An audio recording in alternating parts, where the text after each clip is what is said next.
Turn a simple phrase into an eye-catching piece of word art with the use of polar coordinates. Hi, this is Karen Schultz from Digital Scrapper, the very best place on the web to find complete and professional instruction for digital scrapbooking. We help you get your stories told. This video is being filmed in Photoshop Elements, but the instructions are exactly the same for Adobe Photoshop except where noted. Begin in expert mode by opening the PSD file that comes in the download. The first step is to click on the top layer in the Layers panel to activate it. Next, press the letter D to reset the color chips to the default of black over white. If you are using your own document for this tutorial, please note that this technique will only work properly if your working document is square. Next, get the horizontal type tool.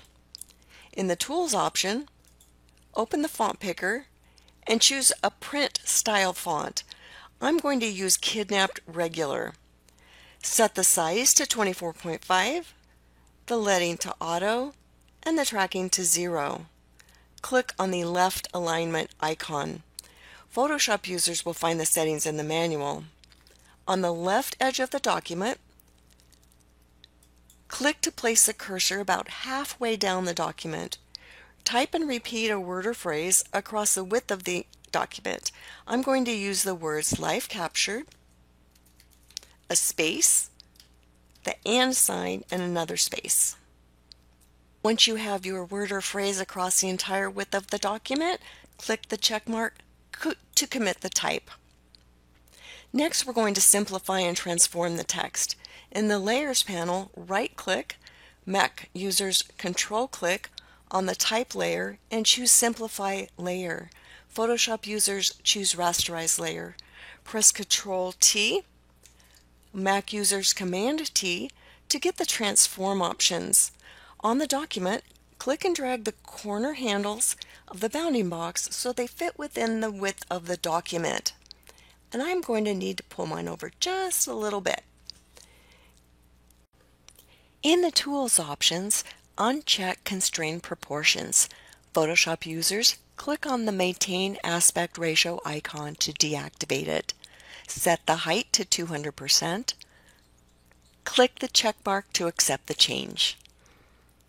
Photoshop users consult the manual on how to reset the aspect ratio for your next use. If your string of words does not cover the width of the document, the finished circle will not close. If your string of words extends beyond the width of the document, the result will be an oval rather than a circle. Next, in the menu bar, choose Filter, Distort, Polar Coordinates. In the dialog box, click on Rectangular to Polar and click OK.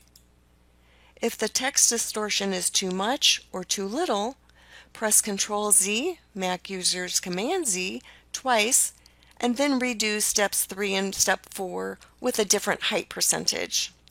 Now get the Move tool. In the Tool options, uncheck Auto Select Layer. On the document, click and drag the circular word art into place. In the Layers panel, click and drag the circular word art layer directly above the frame layer. Now let's soften the look of the word art. In the Layers panel, click on the word art layer to activate it. Press Shift, Control, Backspace. Mac users Shift, Command, Delete to fill the text with white. And now in the Layers panel, let's lower the opacity of that word art to about 75%. Here's what my page looks like after creating the circular word art, coloring it, and then softening it by lowering the opacity. For additional suggestions on how to use the Polar Coordinates filter and this technique, consult the manual's Optional Fun section. To learn more about creating fun word art, I suggest checking out the Perfectly Personal Word Art class by Jennifer Juris. You'll find a discount coupon link in the manual. So that's how to create an eye-catching piece of word art with the use of polar coordinates. This has been Karen Schultz with Digital Scrapper.